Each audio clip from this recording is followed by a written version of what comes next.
کہ تاریخ میں گواہے کہ دوسرے دن واپس آنے والے کون تھے، تیسرے دن واپس آنے والے کون تھے، اور ام المومنین سے یہ پوچھنے والے کون تھے کہ رسول اللہ کو کتنے کپڑوں میں دفن کیا ہے.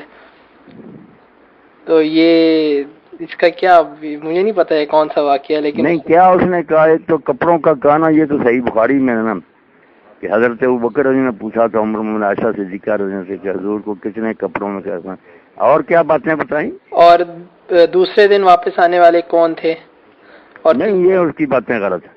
اچھا رسول اللہ کے پاس ہی سب موجود تھے. وہ جو قضیہ تھا خلافت کا وہ اتنے دن جاری رہا، وہ تو تھوڑی دیر کی بات تھی، لوگ اکٹھے ہوئے، فیصلہ ہو گیا، آ گئے، سب کفن دفن کرایا. بلکہ کہاں رسول اللہ دفن ہو، یہ فیصلہ بھی حضرت ابوبکر کی حدیث پر ہی ہوا. کوئی کہتا تھا مسجد میں، کوئی کہتا مکہ لے جائیں، کوئی کہتے مسجد اقصیٰ لے جائیں. انہوں نے کہا نہیں، حضور نے فرمایا تھا کہ نبی جہاں دفن ہونا چاہتا وہاں اس کی روح قبض ہوتی، اسی پر فیصلہ ہوا.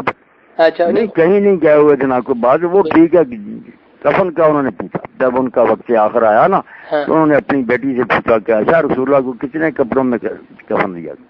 اس سے یہ نتیجے خام خواہ برے نکالنے سے نا، ہمارے سارے فوت ہوتے ہیں، لوگ کفن دیتے ہیں، کوئی ایک ایک بندہ جو نا اس وقت یہ پڑتال کرتا پھرتا.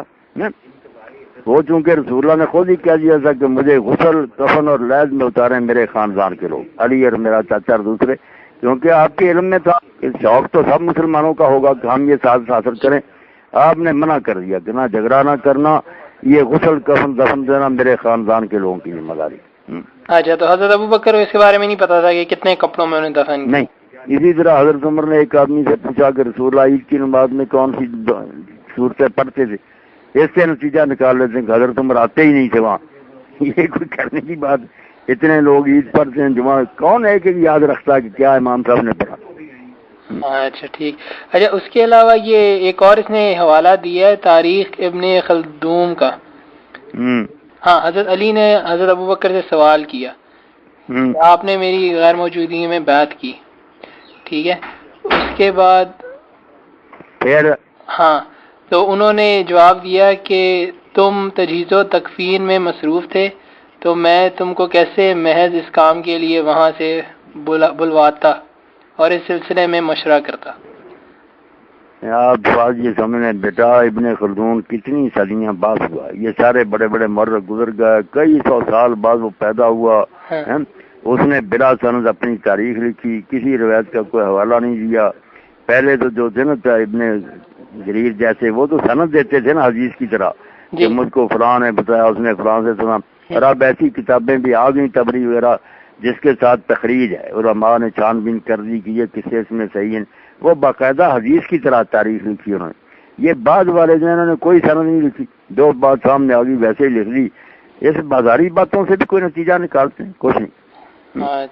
اچھا اس کے علاوہ اس نے پوچھا، آپ نے ایک لیکچر میں دیا تھا، کافی کا حوالہ دیا تھا نا اس کے کلپ پہ، تو اس میں اس نے پوچھا کہ یہ کافی یہ کس چیپٹر میں ہے؟ کہ کافی کا حوالہ جنازے کے بارے میں ہوگا نا، کہ بتایا ایک آدمی نے آ کر حضرت علی کو کہ لوگ جمع ہو گئے اور وہ ابوبکر کے پیچھے نماز جنازہ پڑھنا چاہتے ہیں حضور کی. جی یہی حوالہ تھا. جی یہی حوالہ تھا. تو نکال دیں گے بالکل. کس وہ چیپٹر میں وہ کہہ رہا ہے کہ میں اس کی سند وہی ہے جو ہے نا رسول اللہ کا مورد. ابواب التاریخ شروع ہوتے ہیں نا، جو حصہ نا اصول الکافی، اس میں پھر ایک باب آتا ہے ابواب التاریخ. جب کتاب الحجہ ختم ہوتی نا اماموں کے بارے میں کہ 12 امام ہیں، ان کی شان بہت چیپٹر ہے، اس میں پھر ایک باب شروع ہوتے ہیں ابواب التاریخ. حضور کے ہیں، پھر حضرت فاطمہ کے ہیں، بعد میں 12 اماموں کے، ان کی پیدائشیں، ان کی وفات، سب اس میں مولد النبی نکالنا کہ حضور کی پیدائش جو ہے اس میں سب واقعات آ گئے. یہ جنازے کا سند کیا صحیح ہے یا کیا اس کی سند اس کی درستی حسن ہی قرار دیا، حسن قرار دی، کہ وہ کہہ رہا میں سند دیکھوں گا اس کی. نہیں سند دیکھیں، اور اس نے حسن قرار دیا جو سوائے لعنت کے ذکر ہی نہیں کرتا صحابہ. علامہ مجلسی نے لکھا ہی.